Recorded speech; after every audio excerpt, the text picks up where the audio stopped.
Zee 24 तास रहा एक पाऊल पुढे।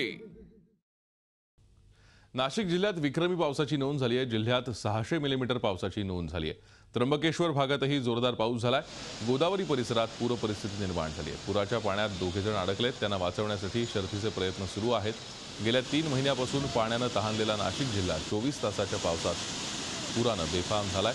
मुसळधार पावसाने जोर धरल्याने त्र्यंबकेश्वर नाशिक तालुक्यात विक्रमी पावसाची नोंद झाली आहे। दरम्यान गोदावरी पाण्याने दुथडी भरून वाहते। या पूरस्थितीमुळे नाशिकच्या गोदा किनारी हाहाकार उडालाय। अचानक आलेल्या पावसाने आपला दुर्गावतार दाखवत 4 चाकी वाहने वाहून नेली आहेत। वाकड्या मारुतीच्या गळ्याशी पाणी पोहोचलं असून झी मीडियाकडे याची एक्सक्लुझिव्ह दृश्य आहे।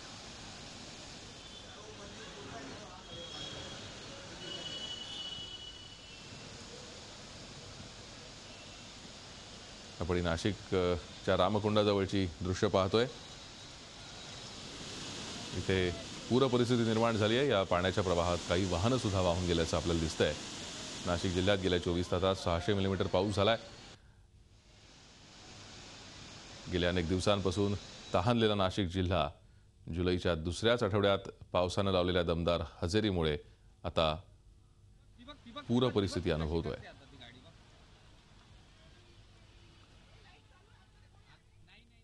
या परिस्थितीचा आढावा घेतलाय आमचे प्रतिनिधी योगेश खरे यांनी।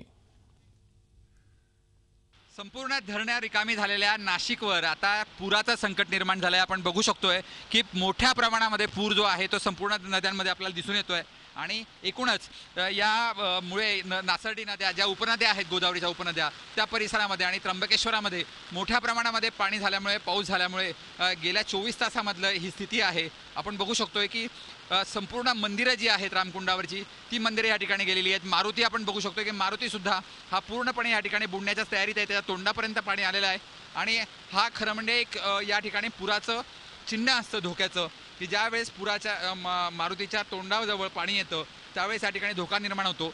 सगळी मंदिरं जी आहेत ती आपण बघू शकतोय। नारोशंकराची घंटासुद्धा या ठिकाणी धोक्याचं चिन्ह म्हटलं जातं। नारोशंकराच्या घंटेजवळ आता पाणी काही वेळात पोहोचू शकतं, इतका वेग जो आहे तो पावसाला या ठिकाणी दिसून येतोय।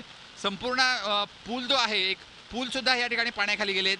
2 पूल सध्या गोदावरीच्या पाण्याखाली गेलेत आणि यावरच्या ज्या 2 4चाकी होत्या त्यासुद्धा या ठिकाणी वाहून गेलेल्या आहेत। आणि त्यामुळे एकूणच असाच जर पाऊस राहिला, पाऊस अजूनही कमी होण्याचे चिन्ह नाही आहेत, असाच जर पाऊस राहिला तर पाऊस अजून मोठा पूर निर्माण होण्याची धोका होऊ शकतो।